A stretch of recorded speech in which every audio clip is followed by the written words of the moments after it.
Hello प्यारे बच्चों आज हम समझेंगे कोलराउस का नियम।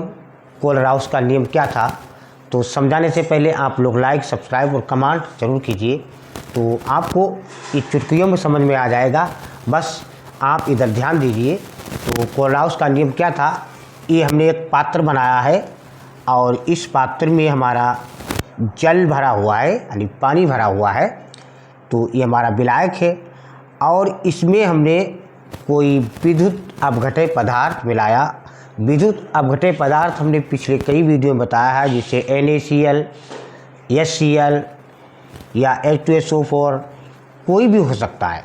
तो इसमें हमने NaCl का विद्युत अपघट्य यानी मिलाया। कोलराउस के नियम में क्या है कि पहले एक पात्र है, इसमें जल भरा हुआ है, विलायक है और हमने इसमें कोई विद्युत अपघट्य मिला दिया, तो ये विद्युत अपघट्य यानी जलीय विलयन बन गया। तो यहाँ हम लिख देंगे विद्युत अपघट्य जलीय विलयन। इतना तो समझ में आ गया होगा। अब जो ये विलायक है, तो विलायक बहुत अधिक है और ये NaCl जो है तो ये हमारा कम है, यानी जो घुलने वाला है, विलेय है, तो कम मात्रा में है। इसी को हम जो कम मात्रा में, इसी को हम अनंत तनुता बोलते हैं।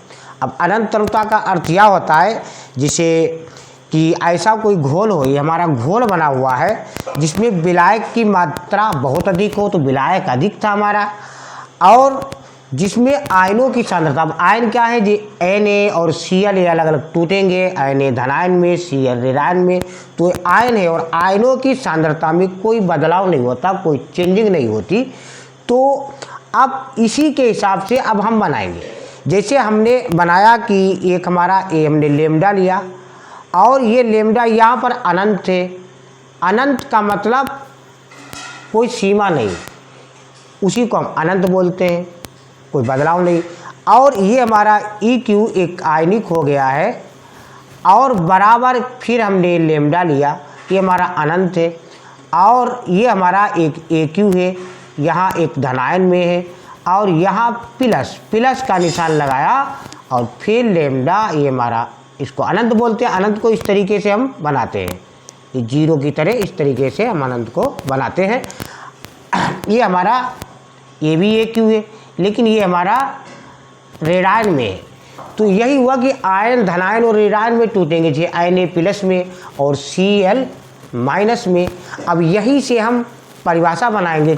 किस तरीके से परिभाषा बनाएंगे, कोलराउस के नियम के अनुसार अनंत तनुता, ये हमारा अनंत तनुता है और किसी विद्युत अपघट्य, ये हमारा विद्युत अपघट्य है, कि मोलर चालकता उसके सभी आयनों, अब मोलर चालकता उसके सभी आयनों क्या आनी जी, हमारा इसके आयन है Na के और Cl के, तो आयन क्या होंगे, तो धनायन होंगे या ऋणायन होंगे, तो Na के हमारे धनायन हुए।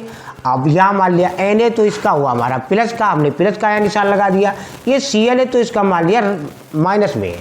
तो अनंत तनुता पर किसी विद्युत अपघट्य की मोलर चालकता उसके सभी आयनों, अब सभी आयनों क्या, धनायन और ऋणायन आयनिक चालकता के योग के बराबर होती है। अब यह हमारा तनुता, ये हमारा तनुता वाला है, यानी ये तनुता है और दोनों यानी धनायन, ये धनायन है और ये ऋणायन है, तो इनके योग हमने योग का निशान लगा दिया।